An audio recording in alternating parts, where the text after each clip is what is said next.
What's this about? It's Buff Bagwell. Looking for his mother, Judy Bagwell. He's looking for Mommy. Where's Mommy? Remember, later on in this telecast, the match is called Judy Bagwell on a pole. As a matter of fact, guess what? It's Judy Bagwell on a pole. It's going to be great. Positively Kanyon. And by the way, the great new t-shirts are out right now. PCK, Positively Kanyon t-shirts. We have got to be very careful about putting Judy Bagwell on a pole. Mike also might peek up her shorts. Wait a minute. What in the world is... It's not Judy Bagwell on a pole. It looks like Judy Bagwell on a forklift to me. Forklift.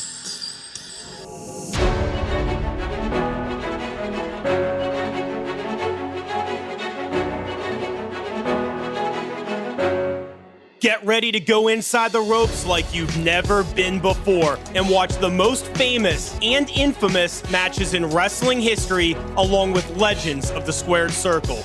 Welcome to the first wrestling podcast in the world to take you on a weekly deep dive into classic matches. Ladies and gentlemen, welcome to The Payoff. Welcome to episode number 2 of The Payoff. This is Tom Healy, and I am joined by my co-host, Jeffrey Ryan. Jeff, we're back. We weren't canceled. How about this first week we've had here at The Payoff? Yeah, I think to say this was a crazy week for The Payoff would be an understatement. Big things are happening. I couldn't be more excited to bring you week 2's episode. We love doing this, but to see the reaction that we got from people, just Twitter, Instagram, Reddit, you name it, social media, it's just been overwhelming, the positivity that we've seen coming from launching. Yeah, absolutely. And we can't say it enough, but thank you to everyone that's listening. Thank you to everyone that's supporting the show. It really does mean a lot to us. You know, even my wife said, hey, that didn't suck. And then my mom, she said she was proud, but I think even if it did suck, she still would have said that. But I think the coolest part for us was just some of these random Apple podcast reviews and Reddit posts and some things we saw on social media where people are finding out about us. They're enjoying it. They're saying great things. They're enjoying some of the things that we're doing. They like that it's a new concept. So that stuff means a lot to us. You know, it gives us the fuel to keep working, to keep making it better. And we genuinely do appreciate that. You know, last week we had Vicky Guerrero on. She made some news with some different things she said, some different quotes that made it out there. It was great seeing those because that's one of the things we're trying to do is we're trying to give you, in a unique format, new and noteworthy things. And it seemed like she was definitely able to do that. And we hope that that's the case every single week. So the biggest ways you can help us out, number 1, hit subscribe. Number 2, give us a 5-star review on whatever platform you're listening to this on. And number 3, tell your friends.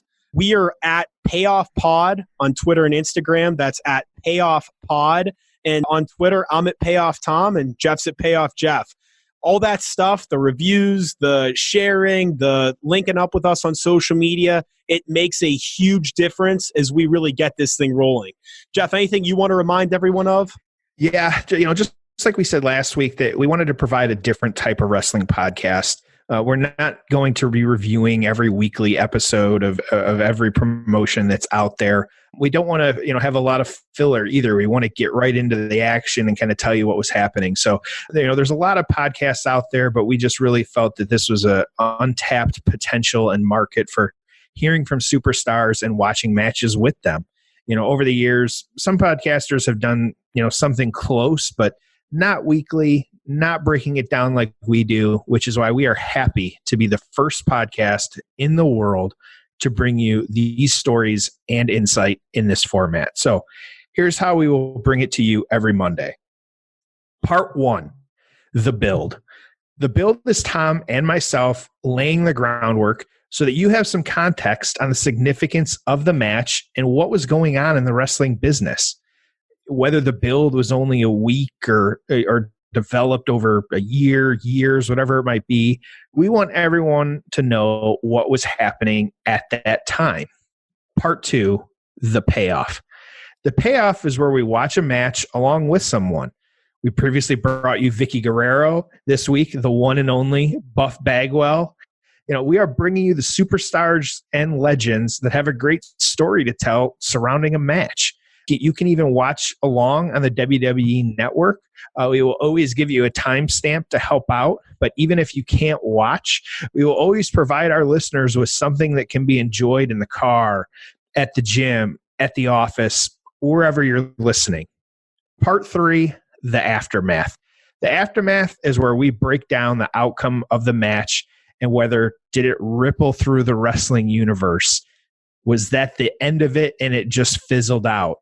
Maybe we're still talking about it 19 years later. Who knows? We're excited about it. And then after that, we want to give you some reviews from the experts.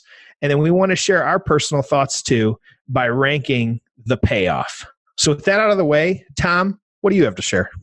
Well, remember our rules, right? No current product talk.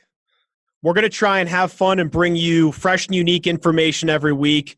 And we just want this to be a really fun experience for everyone. So with that being said, let's get into it. One of the things we want to share every week is why we chose the match.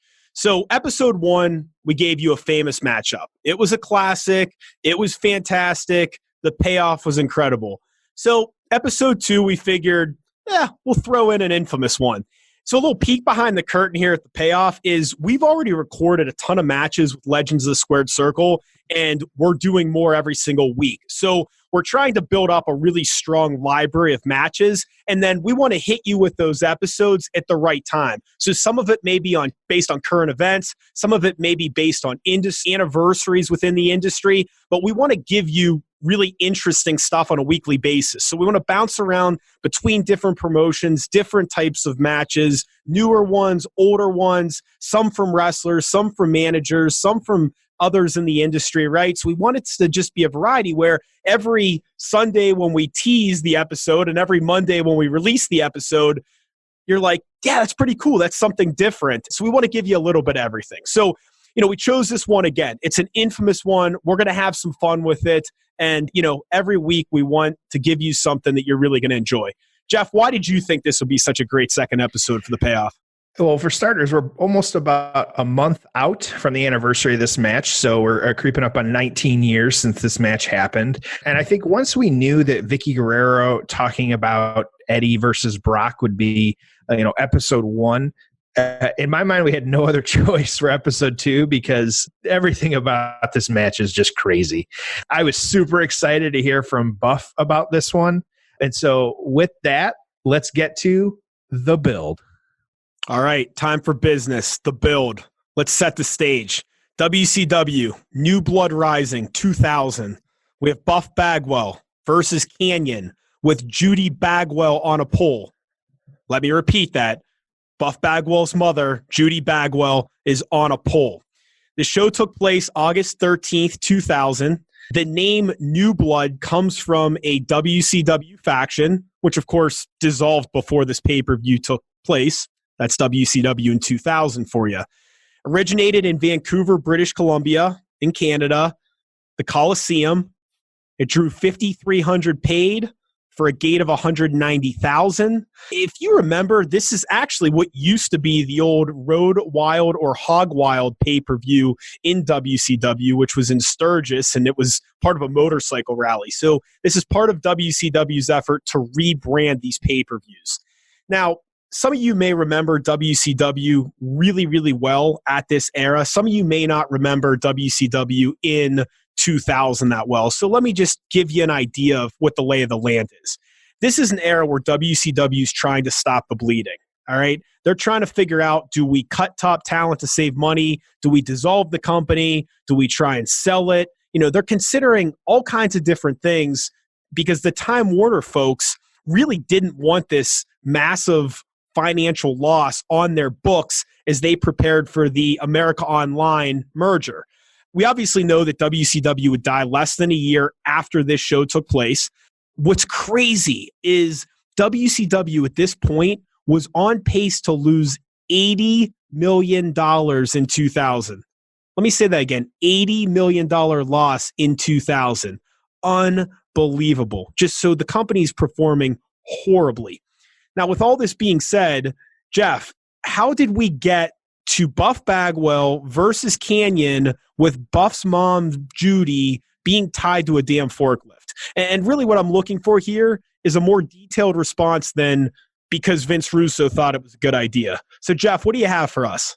Yeah, well, Vince Russo did think it was a good idea, but even with that, so let's start with Buff was dealing with some personal issues here. He was going through the legal system, actually. He had somewhat of an altercation between him and a WCW crew member backstage. And so this actually led to him getting an actual 30-day suspension, not a story 30-day suspension. In addition to that, he was also stripped of the tag team titles with his partner, Shane Douglas. About a month later, that July, it was Bash at the Beach. Buff was actually, he had the opportunity to win the tag titles back with Shane, but weren't able to do it. Shane actually kind of turned on Buff a little bit. They went their separate ways. And so then after that, Buff was feuding with Chris Kanyon, which is when all of this started. Kanyon was playing the mind games. He was bothering him in backstage segments. And then the big piece of this was when he started really, we'll say, harassing Judy Bagwell.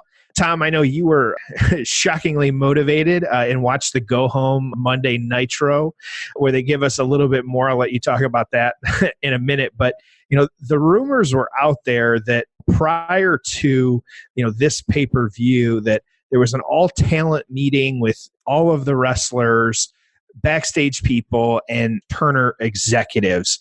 They really just shared the dire situation of WCW and laid out a couple different things. The story always says that Tuesday Thunder was done. That was it. Whether it was ever it, after that, there would be no more. Shows that were going to be taped other days would now be taped after Nitro, just to kind of help with the filming schedule because it was just difficult. And then the talent was actually looking at some stricter policies just along with their contracts, be it from fines to potential firings if they didn't show up like they were supposed to or show up on time or whatever it might have been, really cracking down on what was happening. And so, Tom, I know you enjoyed your time watching that Nitro. So do you want to share with us your thoughts? That's complete BS. So look, I'm trying to take one for the team here, Jeff, and you're making fun of me. I took the time. Thank you, buddy. I took the time to actually watch the Go Home show of Nitro on the WWE network leading up to New Blood Rising. Okay, man, WCW in this time frame was it was a tough watch. So the Thunder that actually took place on the network isn't up on the network yet, but I'm sure that when they do put those episodes, it's really going to be a major boost to subscription. So I did watch the Go Home Nitro. It's 90 minutes I'm never going to get back in my life. I got to tell you, it is really hard for me to understand how people paid $30 at this time to order a WCW pay-per-view. I'm assuming that's about what it was, $30. I mean, people must have just really hated their money or something. One little fun note from watching the show was there was a Mean Gene run-in where he got a good low blow on Kanyon. That was fun. Just something completely random, but really caught my attention and really just frames WCW at this time is, they were talking about Vince Russo and they were getting ready to do a Vince Russo sit-down interview and they were trying to say how it was a shoot and all this stuff. They introduced Vince Russo, and I quote, the guy who handles creative for WCW. I mean, just slap us up on the face harder until it's all fake, right? It's just so ridiculous. Hey, you dumb marks, it's a big work. It just seems so ridiculous. And then during this interview, he's sitting there saying that the finish for the main event on Sunday will definitely be what's best for business. So just really stupid stuff happening. If you look at the talent roster that was there, you've got some really good talent, a variety of talent. The production values through WCW were really strong, well lit, good crowd audience, sound. I mean, it was, it should have been a good product, but the storylines were horrible at this time. So I'm done complaining. Here we go. Now's your opportunity. Log into the WWE Network and go to WCW New Blood Rising 2000. When we come back from break, we're going to be at the 27-minute mark on the nose of this show if you want to watch this infamous match along with Buff. Now, if you don't, or you're in the car, or you're at the office, or you're working out at the gym, not a big deal. But for those of you that want to watch it live with Buff, 27 minutes, WCW New Blood Rising 2000. So here we go. It's time for the payoff.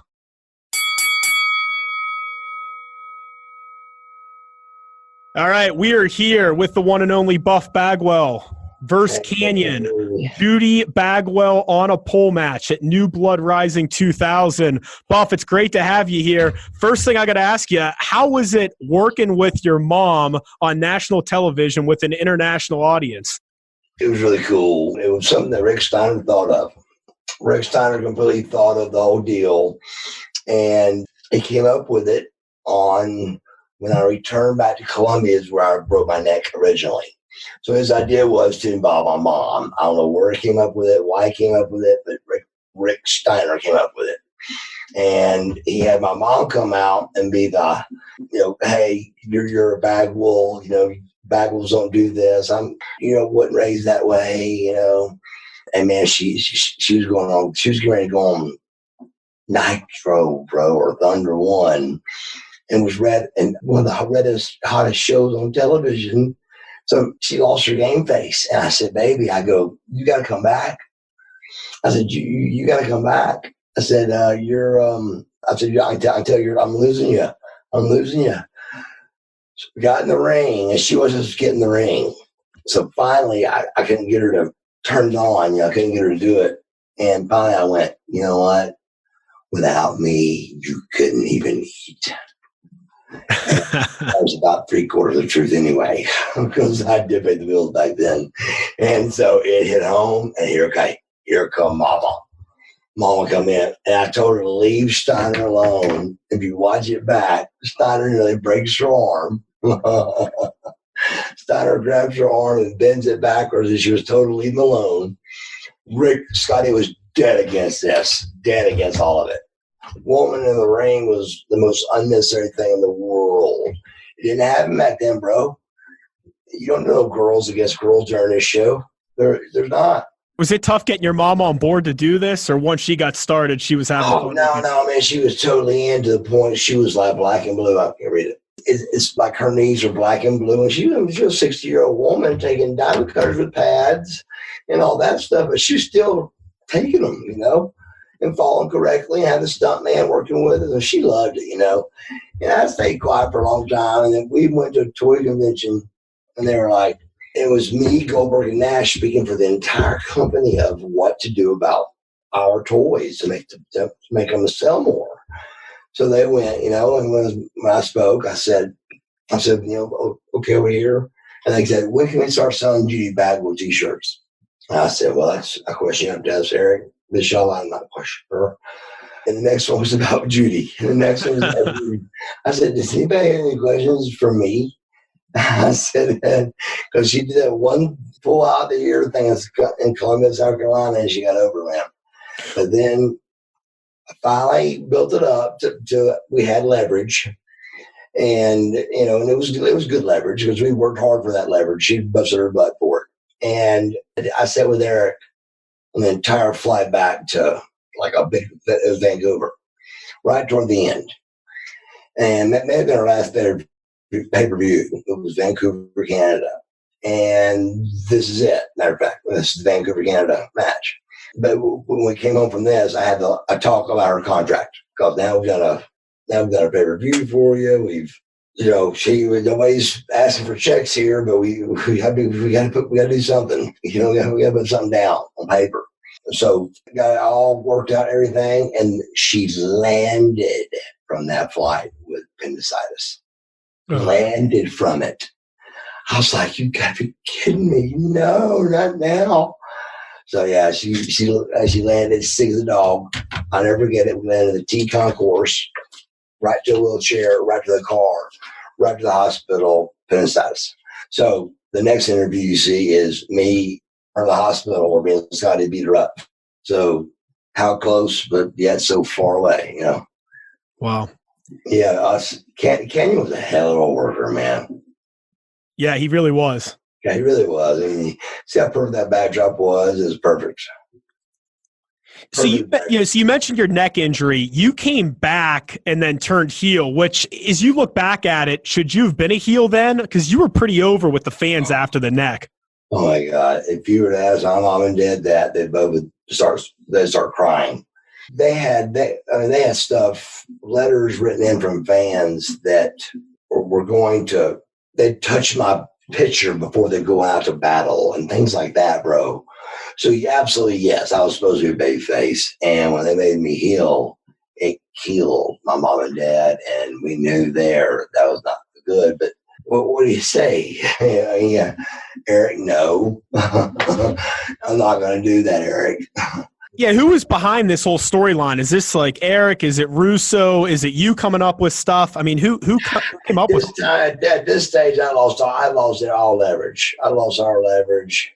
Like I said, this is right. This is the last. I'm almost positive this is our last pay-per-view. And it's Vancouver, Canada. And everybody left here knowing that something was definitely not good, you know. And then we show up at the Panama City thing, and it was, we saw WWE semis, WWF semis, and knew it was not good that we saw those. Now, did you take a buyout from Time Warner? Could you have stayed and collected money? What was your decision at that point? I had a tonny from the thing they called a computer, and it was new, it was fresh, and of course, everybody believed they heard, oh God, Bagwell's hard to deal with. They never had a chance to really meet me, back there, but to meet me at WWF, they were more, I was there 2 weeks. How many people do you think I could piss off in 2 weeks? Well, I just left the company I was with for 11 years. I mean, are you kidding? Hey, that's 5 bosses. So that's not easy to do, but every bullet I dodged, I caught it at the end here, and it was crazy. But yeah, at this stage here, it was over with. It was down to a little box we were checking into with our fingerprint before like a certain time, and if the line was long, it didn't go through my finger and all that. It got down to that deep, bro, and that's when I knew. I was like, our problem ain't we're late. Our problem is we need some better storylines here, but nobody could say that. So you just did what they told you. So while we're talking about family, there's a story that I've heard you share about your father and a gun. Do you mind sharing the quick version of that? Because it's entertaining, but it does have a happy ending from what you've said. Just a quick run through. I've said it a bunch, but just a family fight over the big business going down, and he goes for the gun and, kind of has the gun pointed at us. And I'm like, hey, man, look, put the gun down before you kill somebody or whatever. And I'm at the stage where I've lost it. I'm flipped. I mean, pull trigger. It's whatever you're going to do it. Let's just do it. I mean, I'm at that point. So the doorbell rings in the middle of all that. So it's the damn Catch the Cable guy, go figure. Not Jim Carrey, but it's the cable guy. So mom goes out with him and try to, get him to his job and everything. Well, Dad had sent me to get all the keys out of the cars. Nobody was leaving. This is alcohol-free, drug-free. This is straight up you're just losing your ass and you've snapped. And so I got the keys out of the cars, and as I came back in, though, he was dragging my mom through the window and was shooting at the tires. And when he did that, the cable guy that I saw, he watched and saw it and it embarrassed me. So I ran, got the gun by her back, and at first it ended up just make a point to just kill him.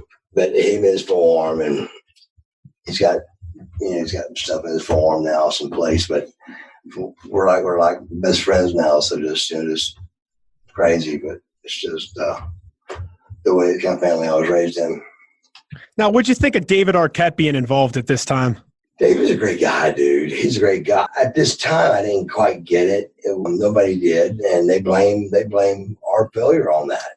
They blame that we went down because of putting those guys like this, like David, that were really not wrestling stars, And I was wondering if I was kicking out there, and I was like, hey, But Arquette, I think, is doing the wrestling thing now. He's with it now. Still. Yeah, he's been working some indies, making some appearances. Good. I mean, the guy loves the business. You can't deny that. That's what I'm saying. He obviously enjoys it regardless. So he's something he's gone back after. So if he's up to that speed, go for it. At this time, I disagreed with it. I mean, we needed a Goldberg, a Lex Luger, a Sting. We didn't need a David Arquette. That was a pretty good spot there. Double blockbuster. Blockbuster. Did you ever hurt yourself doing that? I never did. Never hurt myself during that. And that's post broke neck. So that's 10 years after I broke neck. Excuse me, it's 3 years after I broke neck. That right there. What a good son getting his mom down from the forklift. What mom? I mean, who wouldn't get their mother down off the forklift? That's true. And they had her tied to that, correct? I think they had her tied to the back of it. Oh, there you go. Her wrists were tied to it. Do right. Release your mother from the forklift. Was that the first time you had brought her down from a forklift? Believe it or not, yes. Okay, good. I'm about to say, God, that's a good question though, because the lumber yard and all that, Well, yeah. So she was pretty badass in the family business, right? Oh, that was nothing to her. There's not a girl back there that would have gone that high. She was in that forklift. She didn't care. Yeah. No, it was cool. How'd you think watching that match back? It's probably been a few years since you saw that. It was good. It reminded me of my mom being able to be a part of the business and have fun and just be her traveling with me. And the main thing it did, which wasn't so good, is it let her see that all the rumors that she was hearing wasn't true. She ended up being the one getting us the heat. Like she'd be like, "Whoa." And I've got her mouth shut, covered, like, shh, be quiet. So it ended up being like when she figured out that, her boy wasn't doing these things that she was even hearing about, and she can't turn her computer on, that she obviously, there was something I was obviously, doing wrong. And when she saw it wasn't, then she got mad. And I was like, Mom, you can't. Yes, I'm having to cover her mouth to keep the heat off of us. But it brought back a lot of memories, man. A lot of memories. I said that was the end. I really think, prove me wrong, somebody, but I think it was our very last pay-per-view. Well, the match was good. It was entertaining. The fans were into it. I think a lot of times, sometimes people will say, oh, well, WCW put so-and-so's mom on a pole, and that's why they went out of business. Look, This was entertaining. It's an entertaining. This wasn't the main event for the world title. It was meant to be entertaining. Pulling a Coors Light truck in and spraying Coors Light, a woman up on a fork. I mean, they're both as crazy as you want them to be. So wrestling. And what I always tell people too is if this sucked, then people wouldn't be talking about it 20 years later, right? There you go. That's right. Well, hey, thanks for joining us to watch this match and having some laughs and sharing some stories. And this was fantastic. Thanks so much. Wow, it was good. It was good. Thank you very much.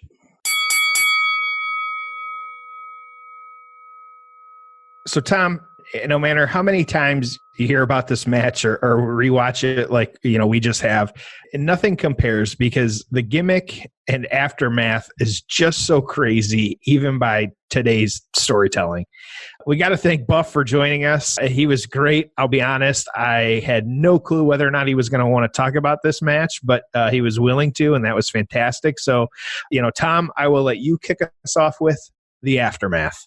Yeah. I thought of all the mothers on a pole or forklift matches, this was one of my favorite. It's a very short list. But it's a great list. So yeah.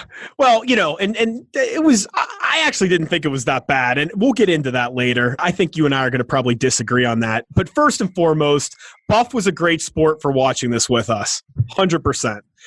The crowd was hot for Kanyon as a heel. The guy was an underrated talent, both on the mic and in the ring. I liked them fighting in the crowd to start the match. It made you forget about this whole ridiculous stipulation for a minute. Mark Madden was great on commentary. Now, I am a bit biased. He's a Pittsburgh guy. I'm a Pittsburgh guy. I grew up listening to him on sports radio. Had the chance to meet him one time, actually right around this time. I was probably about 16 years old and just BS'd with him while we were both waiting for a table at a restaurant. Really nice guy. Thought he was really good on commentary for WCW. And he had this line he kept saying during the match. He kept saying that Judy would be Kanyon's Kimberly, which I thought was a great line, because the step of the match was obviously that Judy would then become Kanyon's manager or valet or whatever we want to call her. I did my best transitioning from asking Buff about shooting his father to then inquiring about the David Arquette run-in. I have a feeling that's not the last time on the Payoff we're going to have some awkward transitions, but we like to cover a whole bunch of stuff within a 10, 15, 20-minute match. Buff said a couple times he thought this might have been WCW's last pay-per-view. They actually had 7 more after this, and Buff wrestled on 5 of those. In fairness to Buff, I think everyone involved with WCW at this time has really tried hard to remember as little as possible from this era. So we'll certainly give him a pass on this. Jeff, what'd you think of the match? Yeah, where to begin? It's just such an infamous match. I had no reason to really rewatch it or revisit it except for this. And, people, of course, talk about it. So I went in with an open mind. I really tried to get into this match. That didn't happen.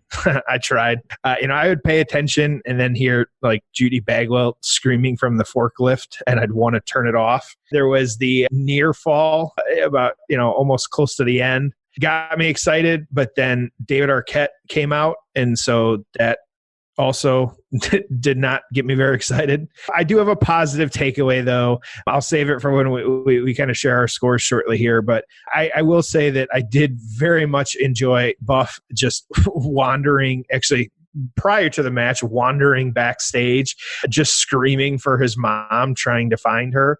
That had me laughing pretty good, actually. And so, Tom, your thoughts? Have you ever had your mother tied to a forklift and had to get her off before? That's what I thought. So, let's not be too hard on Buff here. Look, I got nothing else for you, man. I mean, this is just WCW in 2000. So let's go to what Wade Keller said. What did the Torch have to say about this match? Yeah, I'm going to try and read this without laughing. And so here we go. I'm sure he really enjoyed writing this at the time too. So here we go. But Buff Bagwell beat Chris Kanyon in 6 minutes, 43 seconds. Kanyon said he searched the entire, quote, second-rate country of Canada, end quote, to find a pole that could support Judy, but he couldn't find one, so he attached her to a forklift instead. Oh, yeah, okay. The 5-minute mark, Kanyon hit the Kanyon cutter. Buff kicked out. Dallas Page music played, and out came David Arquette.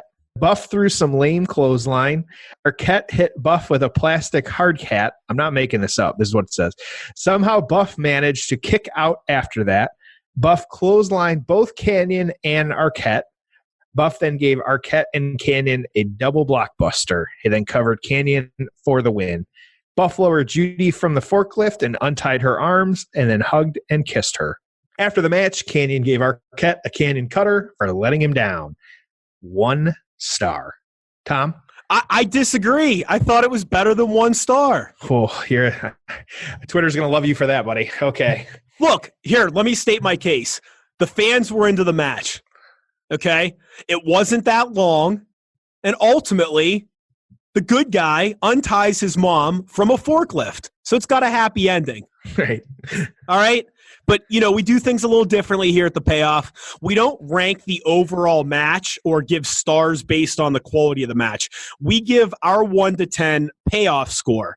It incorporates the storyline, the build, the crowd, and really whatever else we feel is important to the enjoyment of the match we're covering and the payoff of it. So it's not scientific, but we're each going to share our score. You can share your score on Twitter using #ThePayoff. And Jeff, I'm going to let you go first here, man. What did you have for the payoff score?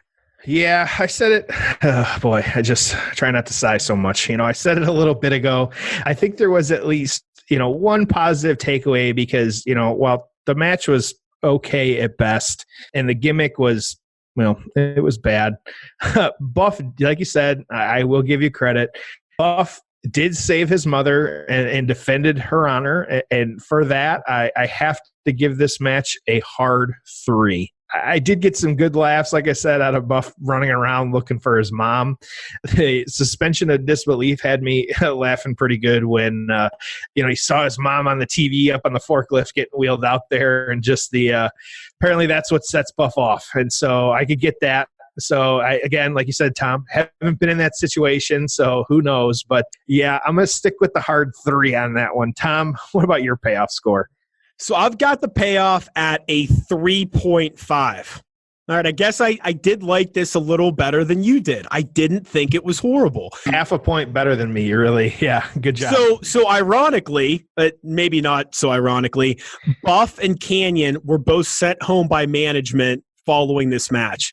So Buff's star seemingly was starting to fade at this point with whoever was in control. According to our friends at cagematch.net, in 1999, Buff wrestled 83 times and won about 75% of the time. Now, here in 2000, he wrestled 59 times and won just over half of the time.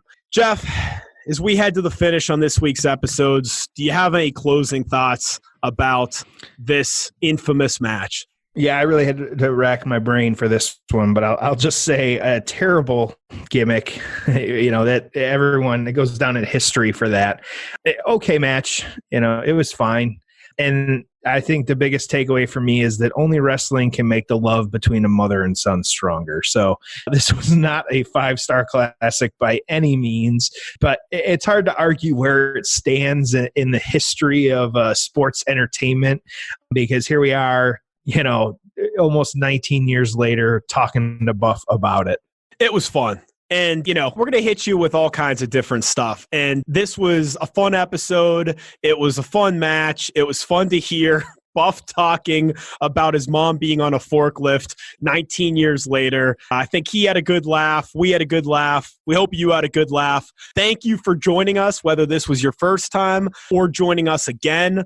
Like we said at the beginning, we're going to do our absolute best to deliver a great show for you every single week. We look forward to you having us and us having you every Monday morning with a brand new episode. And we're both excited for next week's episode. It definitely gets us back to the all-time classic realm. Would you agree with that?